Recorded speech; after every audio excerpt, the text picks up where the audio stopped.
What's up? What's up? It's your man, Jimmy Chan. All right, so we are in 3.5. We're looking for the 5-number summary so that we can make a box plot. There's a little bit more to the box plot. However, that's where we're going to start.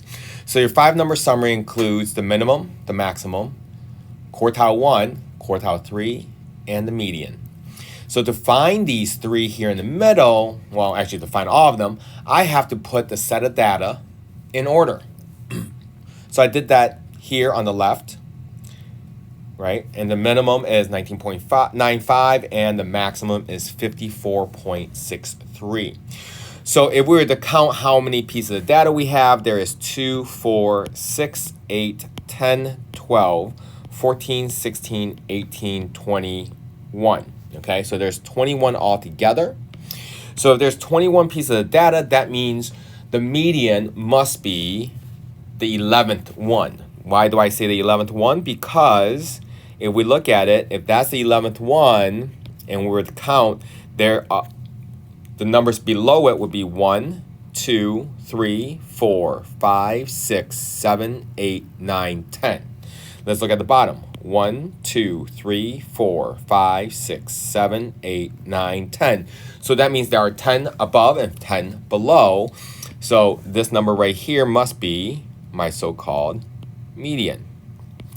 So this is my median,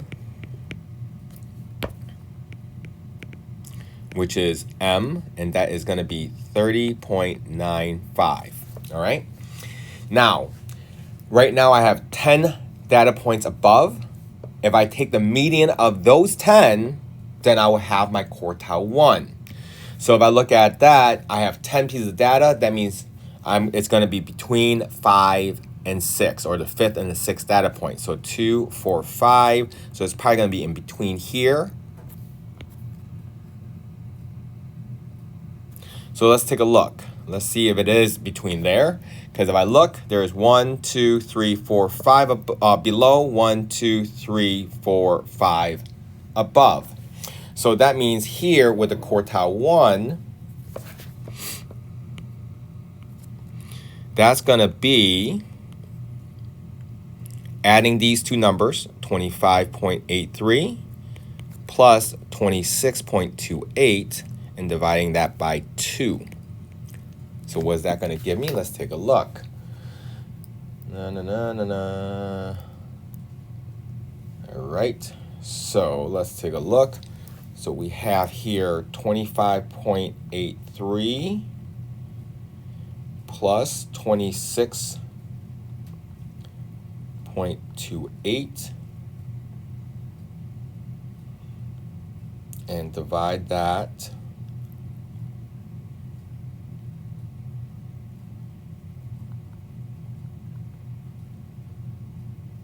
by 2, I get 26.06. So that is my Q1. And then I do the same thing with the numbers above it. The numbers above it, there are 10 also. So the so-called between the 5th and the 6th data point of those 10 will be right here. So let's take a look. Again, 1, 2, 3, 4, 5. 1, 2, 3, 4, 5. So it's going to be between those two right there. All right, so that is going to be my Q3. And that's going to equal to 37.05 plus 37.43 divided by 2. And that's going to give me a 37.24. And that's going to be my Q3. All right. So here, if I look, my minimum is right here.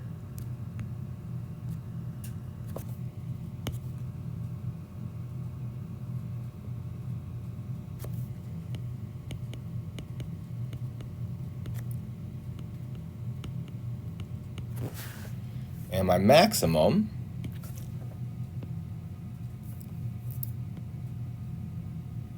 okay.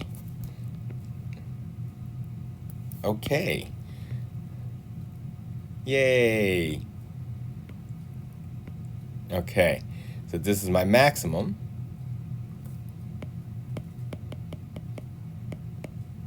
And that is going to be 54.63. Okay, so these 5 numbers right here are considered my 5-number summary. All right, so let's take a look. Let's keep track of that. Actually, let's do this.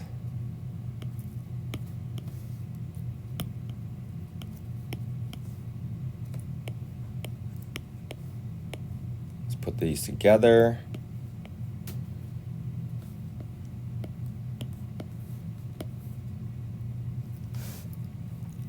They're lined up so nicely.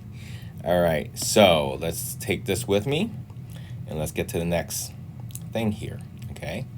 So it says, to draw a box plot, I need to determine the upper and lower fence, okay? So the lower fence is Q1 minus, so the Q1 was 26.06 minus 1.5 times the IQR. Oh, so I gotta find the IQR first. So let's see what the IQR is. So the IQR is Q3 minus Q1. Okay, what is that equal to? Let's see, Q3 was 37.24 minus the 26.06. What does that give me? 37.24 minus 26.06, and that's going to give me an 11.8. So the IQR, oops.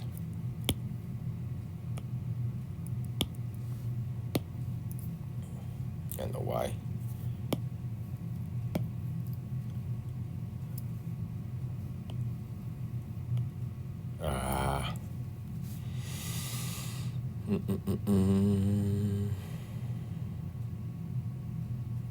So I can't move that with it because it's staying with the picture. Okie dokie. So that means I'm going to erase this here.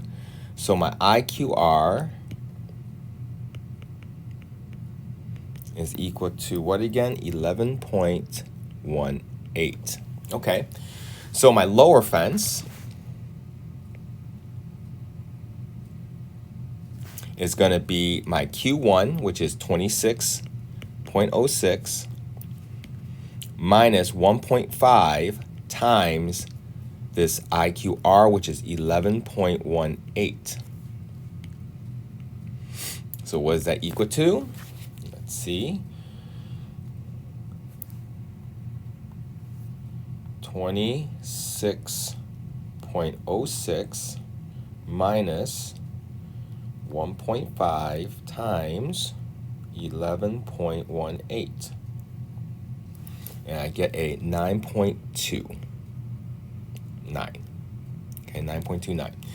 And my upper fence is going to be my upper fence, which is going to be my third quartile, which is 37.24. I'm going to add the 1.5. Okie dokie. So let's take a look.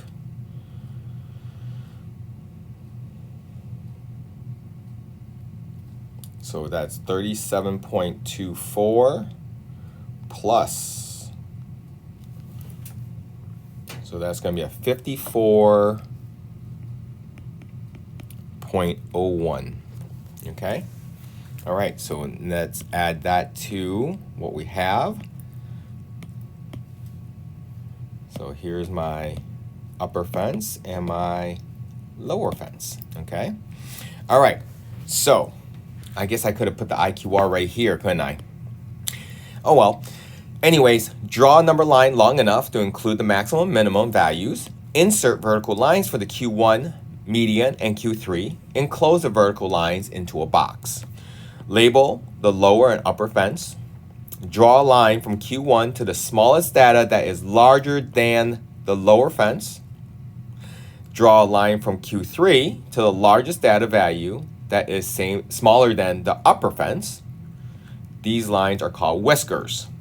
Any data that's less than the lower fence or greater than the upper fence are the outliers and are marked with an asterisk. Okay, so let's take a look what that really means in English. So I'm going to make a real cruel number line here, okay? And I see that the lower part is, so let's put this as, do I want to put it as 5? Let's put this as, let's put it in here. So let's call this 10, and let's call this 60, okay? So let me see, 20, 30, 40, 50, 60. So I can't really divide by in half. I gotta put into 5 pieces. So let's see, 2, 4, 5, 2, 4, 5, 2, 4, 5, 2, 4, 5, 10, 20, 30, 40, 50, 2, 4, 5. Okay, so that means I have to take that out. If that's 10, 20, 30, 40, 50, 60 is here, 50, 40, 30, 20. Okay, so very cruel. All right, so let's take a look. So let's deal with our quartiles first. So 26.06, so it's somewhere in here, a little bit more than halfway between 20 and 30. Let's put the third quartile, which is 37.24, which is also greater than, so there it is, 37.24. Let's just say it is that. And the median is 30.95, so it's pretty darn close to 30. Okay, and then we're going to connect those lines. So there you go. All right.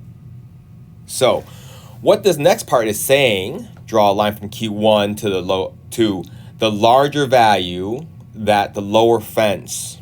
Okay, so if I was to look at these two numbers here, right? This is my lower fence and this is my smallest number.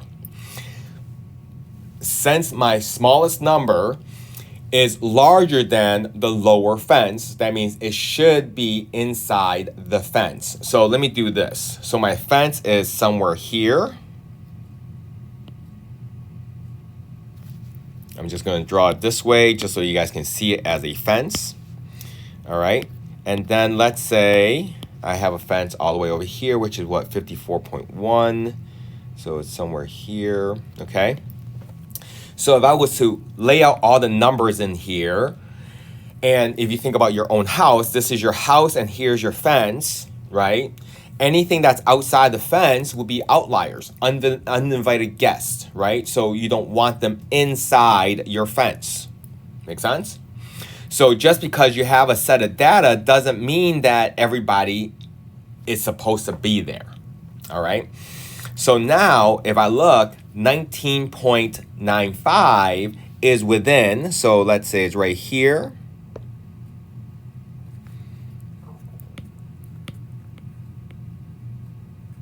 Okay, so here's 19.95. So that is within, well within the fence. So I'm just going to draw a line from there to there. Boom, done. All right. However, if you look at the upper limit versus the fence, wouldn't 54.63 be somewhere here, right? Which is outside the fence because 54.63 is above 54.01. So really it's just outside the fence. So it's like that creepy guy that's peeking through the fence, right? Saying, "Aw, I wish I was part of their family." So since 54.63, which is the maximum, doesn't belong there, what's going to happen is that this is now going to be an asterisk. Okay, so this is the 54.63 24.63, where this one here was a 19.95, and Q1 was 26.06, Q3 was 37.24, and the median was 30.95, right? So again, I'm only labeling those, you don't have to. So since this is an outlier, who's the largest person or the largest number or largest data point that's inside the fence? So we got to go back here and say, okay, well, I see the 54.63. The next one is 49.17. Now, if 49.17 is also outside the fence, then we got to put an asterisk for that as well. Since it's not, then that is what we're going to label as our largest, quote unquote, largest value inside the fence, which is 49.17. So let's go ahead and do that. So our largest wasn't the 54.63, is actually 49.17. So it's like here.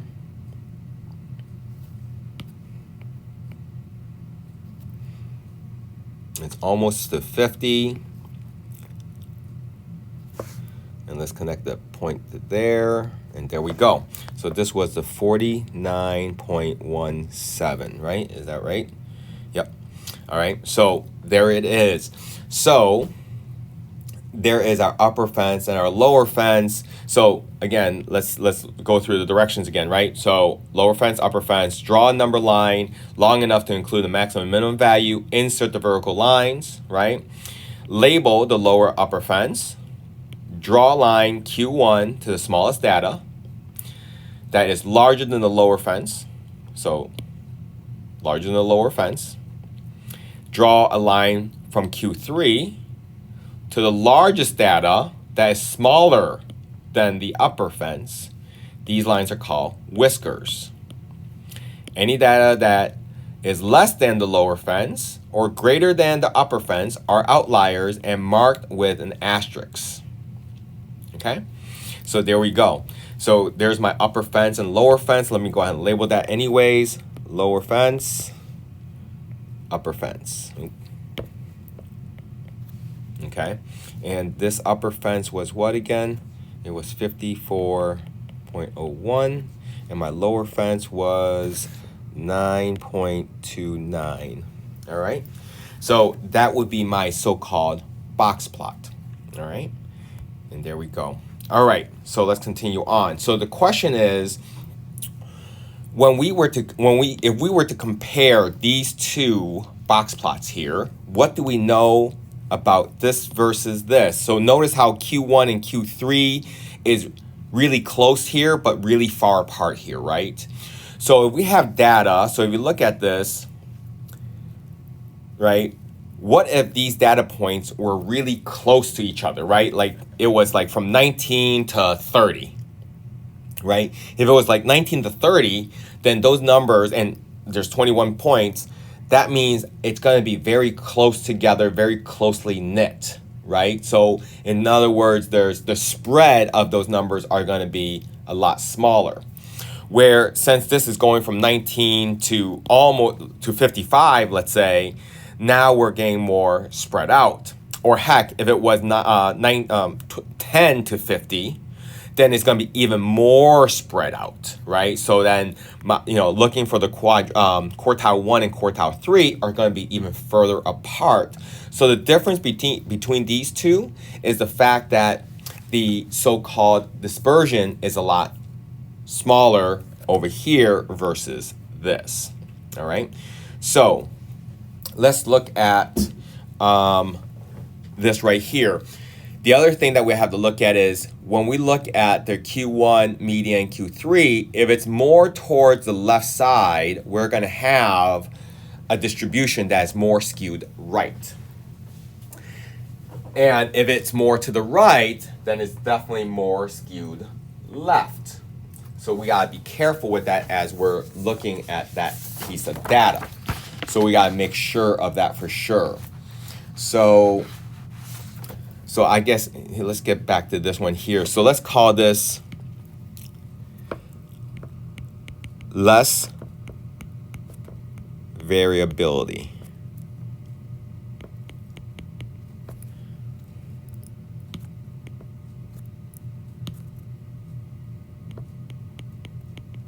Versus more variability. Okay, so that is the biggest difference when we look at the spread. So the spread of Q1 and Q3 does matter, right? So that if their interquartile range is further apart, that means there's more variability. When it's less spread apart, it's less variability. And then we got to look at the locations of them as well, right? Is it skewed right versus skewed left, or is it pretty symmetrical? All right. I hope that answers all your questions. Any questions, let me know. See ya. Bye.